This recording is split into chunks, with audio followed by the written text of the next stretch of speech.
I'm headed for a land that's far away, beside the crystal fountain. Oh, come with me, go and see the big rock candy mountain. Outside is real and so bright. Another light whizzing by over. Things sliding in the sky that I think they're trees. And houses and lights on giant poles and some cars, everything zooming. When I read Room, I was amazed by the way author Emma Donoghue crafts the perspective of Jack, imprisoned with his ma in a sex abuser's backyard shed. Even as she filters the story through Jack's credulous voice, she never sanitizes or dulls the horrors that he and Ma face. And she somehow finds moments of true beauty. This passage refers to the moment when Jack sees the outside world for the first time, after he's escaped.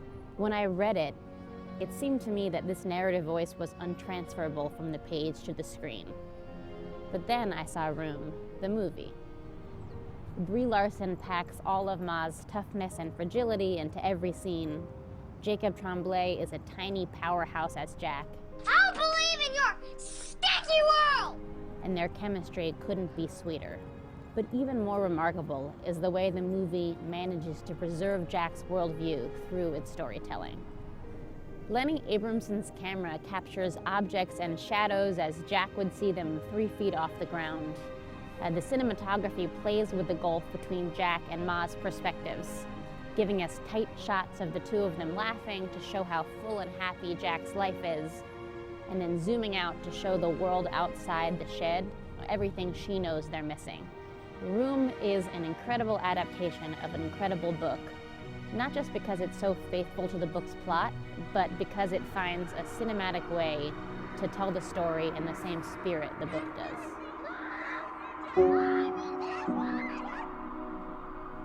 Even in dealing with the darkest themes imaginable, each frame captures Jack's sense of wonder. That scene when Jack sees the sky for the first time is even more powerful than it is in the book. But Laura, how can a movie that no one wants to see be Best Picture? It's the lowest grossing of all the nominees by a factor of 3. I mean, I know that doesn't mean it's bad, but its subject matter is so off-putting that audiences, especially parents, are staying away in droves. Well, Dan, there's actually plenty of precedent for low-grossing, critically beloved Best Pictures, especially since Crash. From The Hurt Locker to No Country for Old Men to The Artist. And in Room's case, the off-putting subject matter is kind of a red herring. Sure, Room is devastating. But the reason it ultimately feels more uplifting than bleak is because it's not fundamentally about captivity or trauma.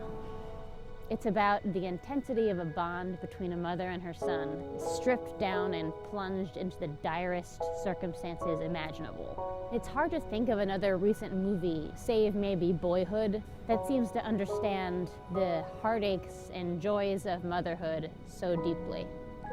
I'm not a good enough ma. But your mom.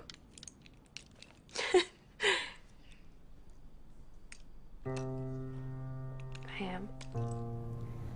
So, if the Academy can look beyond this movie's apparent smallness of scope and see it for the expansive, spiritually fortifying, life-affirming drama it really is, it might get the recognition it deserves.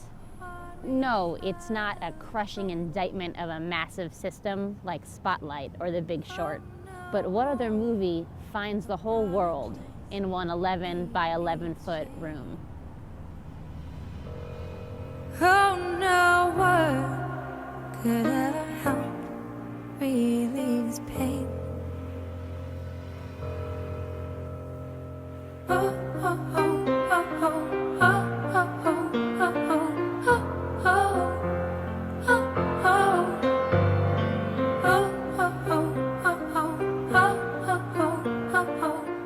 You're gonna love